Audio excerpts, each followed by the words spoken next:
सो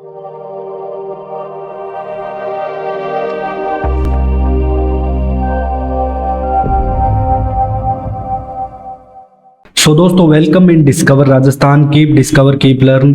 दोस्तों, आज जो अपने बात करने वाले हैं वो राजस्थान जो आपका कोऑपरेटिव रिक्रूटमेंट बोर्ड है, इसके द्वारा जो राजफेड है, इसके अंदर आपकी दोस्तों जो वैकेंसी है वो आई है, अलग अलग पोस्टों के लिए है। टोटल मतलब 49 यहाँ पे पोस्ट है, लेकिन अच्छी पोस्टें हैं। कॉमर्स बैकग्राउंड हो गया उनके लिए बहुत बढ़िया मौका है हाई लेवल की पोस्ट के लिए। तो देख सकते हो अपडेट 6 तारीख को यहाँ पे ये नोटिफिकेशन दोस्तों रिलीज हुआ है। अब इसके बारे में अपने को मैं बता देता हूँ पूरी, और अच्छे से सारी डिटेल जानेंगे, बस आप वीडियो के अंत तक बने रहें। देखो दोस्तों, सबसे पहले तो ये देखो कि पोस्ट कौन कौन सी है। यहाँ पे अकाउंट ऑफिसर की पोस्ट है दोस्तों, टोटल पोस्ट यहाँ पे 2 है अकाउंट ऑफिसर की।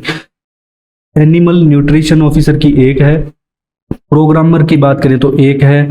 इसके अलावा दोस्तों जो असिस्टेंट मैनेजर की 4 पोस्टें हैं। असिस्टेंट मैनेजर क्वालिटी कंट्रोल की 11 है। जूनियर अकाउंटेंट की यहाँ पे 11 पोस्टें हैं। अब ये वाला जो जूनियर अकाउंटेंट है ना, वो हर कोई नहीं भर सकता दोस्तों, सिर्फ कॉमर्स वाला ही भरेगा, ये मैं आपको बता दूंगा। और जो जूनियर असिस्टेंट है, ये आप 12th पास सभी भर सकते हो 12 पोस्टों पे, तो ये आपके लिए है जूनियर असिस्टेंट मैक्सिमम लोगों के लिए।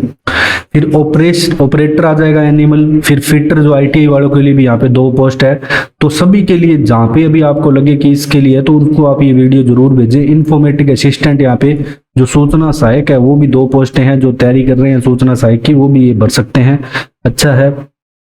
अब इसके बाद अगर अपने दोस्तों बात करें तो वही सेम SSO पे आपके भरा जाएगा ये फॉर्म, ठीक है। फीस वगैरह आपके नहीं लगेगी इसकी, SSO पे फ्री होगा, 1 टाइम रजिस्ट्रेशन वाला सिस्टम है। तो फॉर्म जरूर फिल करें आप।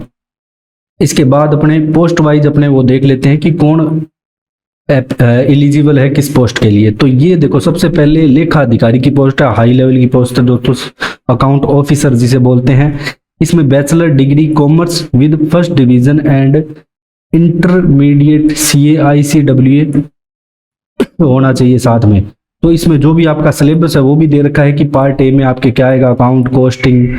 तो ये दोनों चीजें आपके पास होनी चाहिए, इंटरमीडिएट CA और बैचलर डिग्री होनी चाहिए कॉमर्स के अंदर।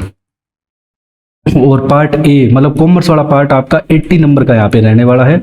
दूसरा पार्ट आपका 20 नंबर का रहेगा, जो पार्ट B रहेगा, जो जिसमें राजस्थान से रिलेटेड चीजें पूछी जाएगी।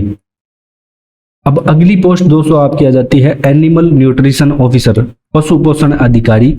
इसमें आपकी जो MBSc है, एनिमल न्यूट्रिशन है, इसके अंतर्गत ही आपका इस स्पेसिफाइड कोर्स में ही होना चाहिए, मतलब इसके अंदर ही आपका कोर्स क्या होना चाहिए। इसमें भी सेम वही है, पार्ट A का जो सिलेबस है वो दे रखा है आपका, आप नोटिफिकेशन हमारे टेलीग्राम ग्रुप पे देख सकते हो जाके। और पार्ट B में वही राजस्थान का सेम सभी के लिए। फिर 2 आपकी आती है जूनियर असिस्टेंट। इसमें आपका क्या है कि जो graduation and diploma computer application of RSCIT, तो एक तो आपका कंप्यूटर का सर्टिफिकेट होना चाहिए और एक आपके ग्रेजुएशन होनी चाहिए। तो आप ग्रेजुएट हो तो ये फॉर्म भर सकते हो। ये जो 12 पोस्ट है ना, इसके लिए दोस्तों लगभग सभी बंदे एप्लीकेबल हैं। यहाँ पे दोस्तों आपके सिलेबस में इंग्लिश रहने वाली है। इंग्लिश के अलावा दोस्तों रीजनिंग आपके है, रीजनिंग है और बेसिक अर्थमेटिक है, ठीक है। मतलब जो मैथ्स वगैरह है उसके सर, ये जो अर्थमेटिक के टॉपिक है, एडवांस मैथ के नहीं है यहाँ पे। इसके अलावा दोस्तों बेसिक कंसेप्ट ऑफ कंप्यूटर्स, ठीक है। कंप्यूटर की क्लास दोस्तों हमने चला रखी है, MCQ क्वेश्चन भी हम लाएंगे। पार्ट B में बात करें तो वही राजस्थान का इतिहास, कला, संस्कृति, भूगोल, वही चीजें हैं। फिर आ जाता है दोस्तों आपका ऑपरेटर आ जाएगा एनिमल न्यूट्रिशन। इसमें ITI होना चाहिए आपके फिटर ट्रेड में। इसमें जो ITI में फिटर ट्रेड होती है उसके अंदर आपकी ITI की होनी चाहिए। ITI 10th बाद होती है, 12th बाद कभी भी हो, मतलब ITI होनी चाहिए आपके पास। थ्योरेटिकल कॉन्सेप्ट ऑफ फिटर, ये 9 टॉपिक दे रखे हैं, इनसे बाहर नहीं जाना। तो ये 9 टॉपिक दोस्तों यहाँ पे 80 नंबर के आपके आने वाले हैं। तो अच्छी बात है ये, आप अगर जिसका सब्जेक्ट मजबूत है, drilling, pipe joint, lathe machine के बारे में जो जानते हो, इंजीनियरिंग ड्राइंग के बारे में जानते हो, तो आप ये जरूर भरें जो ITI वाले हैं, ठीक है, और कोई नहीं भरेगा।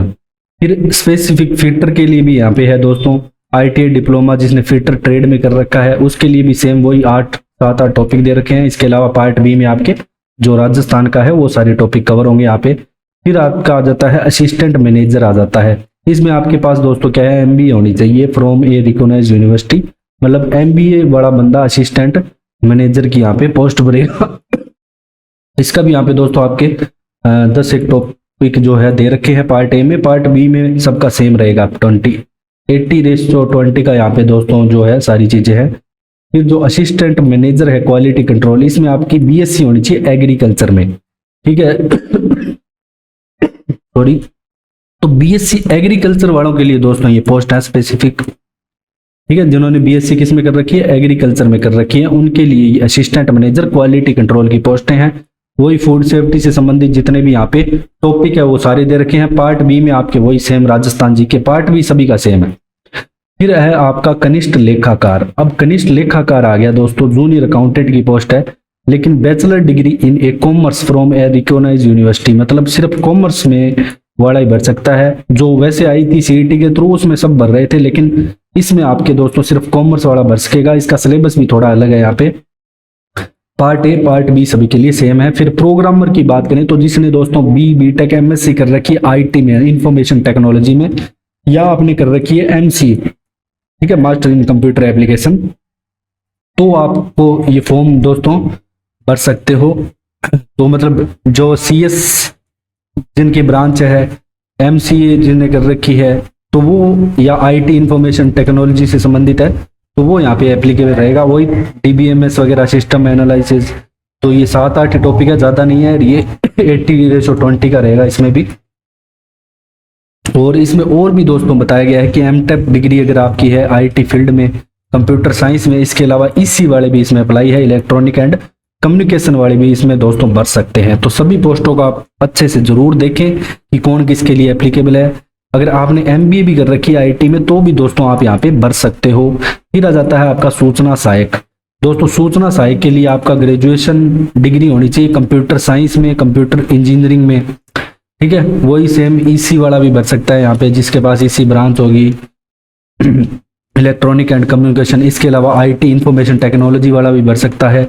इसके अलावा दोस्तों जो आपका पीजीडीसी जिसने कोर्स कर रखा है, ठीक है, जिसने डिप्लोमा कर रखा है एक तो 3 ईयर का कंप्यूटर साइंस में, तो वो भी यहाँ पे एप्लीकेबल है सूचना सहायक के लिए। तो ये दोनों तीनों बातें ध्यान रखनी है। जिसने यहाँ पे पॉलिटेक्निक कर रखा है, बीटेक कर रखी हो कंप्यूटर साइंस में, वो सभी यहाँ पे एप्लीकेबल होंगे सूचना सहायक के लिए, ठीक है। 1 सेकेंड,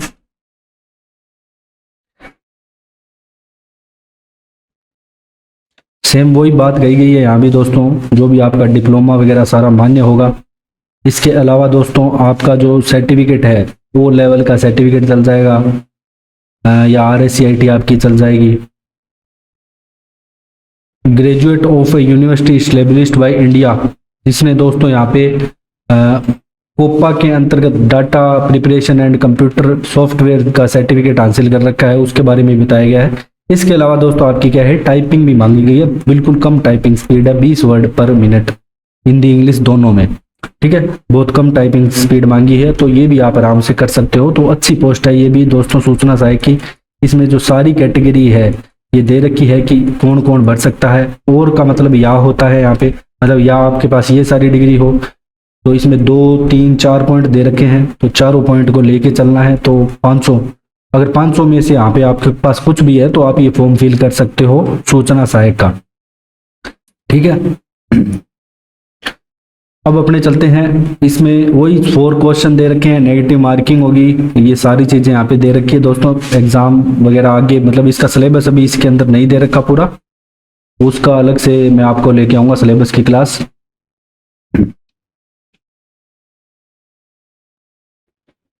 इसके अलावा दोस्तों यहाँ पे जो इम्पोर्टेंट चीज है वो क्या है, मिनिमम एजुकेशन क्वालिफिकेशन यहाँ पे वापस इन्होंने डिस्क्राइब की है कि मिनिमम आपके पास इतना होना चाहिए।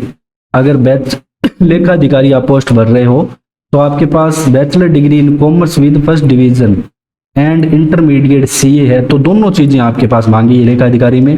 पशु पोषण अधिकारी में वही एनिमल न्यूट्रिशन में आपकी MBSc होनी चाहिए। जूनियर कनिष्ठ सहायक की बात करें तो ग्रेजुएशन होनी चाहिए। तो ये जो 3 नंबर की पोस्ट ना, ये सभी भर सकते हैं। ऑपरेटर एनिमल न्यूट्रिशन, इसमें ITI फिटर वाली ये 2 पोस्ट हैं दोस्तों, जिनके पास फिटर से है उनके लिए अच्छा मौका है। और जो आपका सहायक प्रबंधक है जिसने MBA कर रखी है, तो वो 6ठा है, इसमें मिनिमम है। 7वीं में दोस्तों जो आपकी BSc एग्रीकल्चर मांगी गई है, क्वालिटी कंट्रोल में असिस्टेंट मैनेजर, ये भी बहुत बढ़िया पोस्ट है। कनिष्ठ लेखाकार की बात करें तो वही bachelor degree in commerce. Programmer की बात करें तो दोस्तों यहाँ पे वही बीटेक MSc कंप्यूटर साइंस से संबंधित जितनी भी है, और इंफॉर्मेशन असिस्टेंट, इसमें भी आपकी दोस्तों जो कंप्यूटर साइंस से संबंधित है वो सारी चीजें यहाँ पे मांगी गई है। इसके अलावा आपके पास ओ लेवल का सर्टिफिकेट है या NILT द्वारा DO EAC इसके का जो सर्टिफिकेट है ये कोर्स कर रखा है तो भी आप ये भर सकते हो। तो ये सारी चीजें हैं। 1 सेकेंड। एज लिमिट दोस्तों यहाँ पे दे रखी है, ठीक है। मिनिमम एज आपकी 21 बस लेस देन 40 होनी चाहिए। ये पोस्ट वाइज अलग अलग है यहाँ पे दोस्तों, ठीक है। जो पे मैट्रिक्स लेवल 12 और अबोव की यहाँ पे है उनमें तो 21 मिनिमम मांगी है। जिसमें लेवल 12 से ऊपर का पे ग्रेड है ना, उसमें तो दोस्तों मिनिमम एज आपकी 21 होनी चाहिए और मैक्सिमम एज होनी चाहिए 40। और अगर लेवल 11 से कम की पोस्ट है उनके लिए आपकी 18 से 40 एज है। तो ये सारी है, आगे मैं बताऊंगा आपको लेवल इनके पूरे।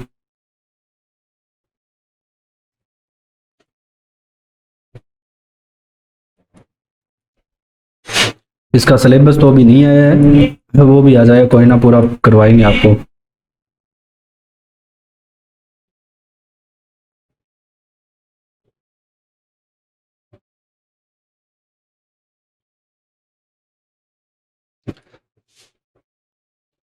तो दोस्तों इसके सेंटर भी दे रखे हैं। सेंटर सिर्फ 9 सिटी में होंगे यहाँ पे, ठीक है। अजमेर, अलवर, बीकानेर, जयपुर, जोधपुर, कोटा, सीकर, गंगानगर और उदयपुर। तो यहाँ पे 9 डिस्ट्रिक्ट में दोस्तों यहाँ पे एग्जाम करवाए जाएंगे। इतने फॉर्म नहीं आएंगे यहाँ पे। अब यहाँ पे लेवल दे रखा है। अब मैं आपको बता दूं ये जो 3 पोस्टें हैं ना ऊपर वाली, account officer, animal nutrition programmer, इसमें सिर्फ वही भरे जिसकी मिनिमम एज 21 हो, ठीक है। एज की बात कर रहा हूँ, ध्यान रखना मैं। और मिनिमम मतलब 21 होनी चाहिए, मैक्सिमम तो 40 है, कोई दिक्कत वाली बात नहीं है। और यहाँ पे आपको दोस्तों जो सैलरी मिलने वाली है सिर्फ प्रोबेशन पीरियड की बात है, ये आगे तो बहुत सैलरी है इसके लेवल 14 में। तो प्रोबेशन पीरियड में आपको यहाँ पे दोस्तों 40,000 के लगभग, यहाँ पे इसमें 32,000 के लगभग आपको सैलरी मिलेगी प्रोबेशन पीरियड में। आगे तो बहुत ज्यादा बढ़ जाएगी क्योंकि लेवल 14 की जॉब है ये, ठीक है। 60-70,000 के पास जाओगे बाद में तो आप। इसके बाद दोस्तों ये जितनी पोस्टें दे रखी है इनके लिए मिनिमम एज 18 है। मिनिमम एज कितनी है इसमें? 18 एज है। और यहाँ पे जो जितनी सैलरी है वो दे रखी है पोस्ट वाइज इन्फॉर्मेशन, इसमें 14,600 आगे इनकी सैलरी बढ़ जाएगी। ये प्रोबेशन पीरियड में है, ध्यान रखना दोस्तों। जो आपका 2 साल का प्रोबेशन पीरियड होता है उसके अंदर ये बताई गई है। अगर और भी कोई डाउट आपका रह गया हो दोस्तों इस भर्ती से संबंधित तो आप हमें कमेंट करें, मैं आपको सारी चीजें डाउट क्लियर करूंगा। अलग से अगर आपको लेके आनी है वीडियो तो वो मैं ले आऊंगा जिसमें अलग अलग से हर पोस्ट के बारे में आपको डिटेल से बताया जाएगा। सिलेबस इसका बाद में आएगा, ठीक है। So thanks for joining discover.